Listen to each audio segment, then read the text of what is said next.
Nataka nishukuru Rais William Ruto kwa sababu walipambana na Raila 2022.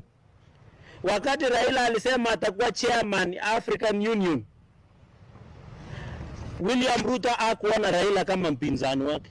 Alimuona kama ndugu, alimuona kama mzee wa heshima, na aliona kama Mkenya mwenzake. Na rais akasimama na Raila Odinga kwa hali vyovyote mpaka kumfanyia campaign na kumpigia kura.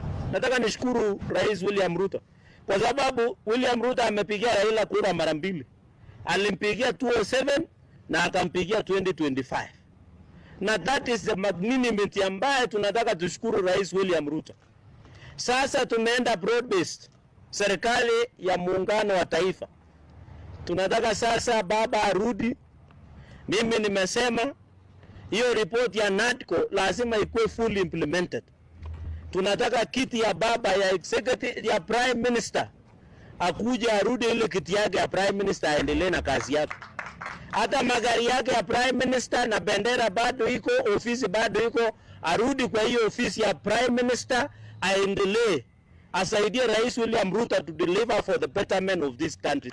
Na hata tunaposhughulikia kuimplement NADCO report, na mimi najua sheria, I know there is constitutional amendment under Article 256 and 257, either legislative or parliamentary initiative or popular initiative. Sisi tuta ensure the NADCO report is fully implemented. Na hiyo NADCO report wananchi mjue, na wa Kenya pia tumeweka ofisi ya official opposition leader. Hatutaki watu wa opposition ukipoteza kura unaenda mazishi na matanga na birthday party na baby shower unaenda kupigia sisi kelele. Tunataka wakuje bunge. So we are going to create the office official opposition leader. Na mimi nataka niambie Kalonzo 27 apiganie kiti ya official opposition leader. Wajakoya, ule rafiki yetu Wajakoya aingie hapo.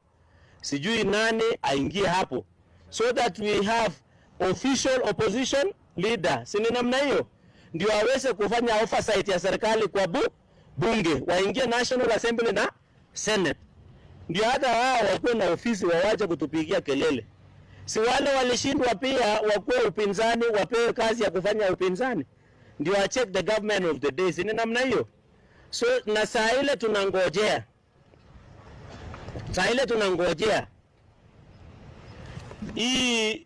Hii ya mambo ya NADCO. Raila anaweza kuja kuwa prime cabinet secretary for the time being. Ndio apewe ofisi pale, apatange maneno, asaidiane na rais kwenda mbele. Sini namna hiyo. Si huyo mzee amefanya kazi mzuri? Si ametetea hii Kenya kwa muda? Si hata hiyo umri yake imetosha apewe kiti ya kutupatia mawaidha kama taifa? So akuja akuwe prime cabinet secretary, akalie hiyo kiti, wakae na rais, tuende Kenya ambaye ni ya maendeleo. Sini namna hiyo. So wananchi tunakubaliana? Mnakubali Raila Odinga na William Ruto wafanye kazi? Waende mbele? Simuliona hata bunge tumeleta wale wa ODM wakuwe chairman. Sisi UDA na ODM tuko pamoja. Na mimi nataka niwaambie nikimalizia, wale ambao wametolewa kwa viti, kwa wale mimi nimeona wengine wakilia tumetolewa kwa chairman. Kama unapinga Rais William Ruto ambaye ni party leader wako, how will you implement his agenda at the floor of the house? See, you should have resigned. So sasa wewe unasema unataka urudi kwa chairman, lakini unaenda nje unapinga rais, na rais ndio party leader na ako na agenda yake bunge. Wewe resign uende pole pole. Hata mimi 2020 wakati tulianza kupigana na Uhuru Kenyatta alikuwa ananishika kamata Friday. Hakuna sale sijalala hii Kenya. Ukienda Kisumu unaweza pata sale yangu unasema Cherargei Wazia. Uenda hapa in Nairobi Cherargei Wazia. Nililala mpaka Muthaiga, mpaka Bungoma. Ni hakuna sale sijalala Kenya hii. Lakini wakati 2020 tulikosana na Uhuru Kenyatta, tukatolewa kwa viti.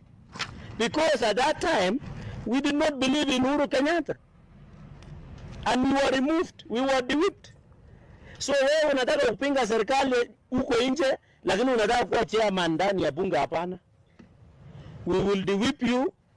The party has the last say. Let UDA and Kenya Kwanza give chairmen and positions in parliament to people who believe in the agenda of President William Ruto and Raila Odinga and Kenya Kwanza. Sina namna hiyo.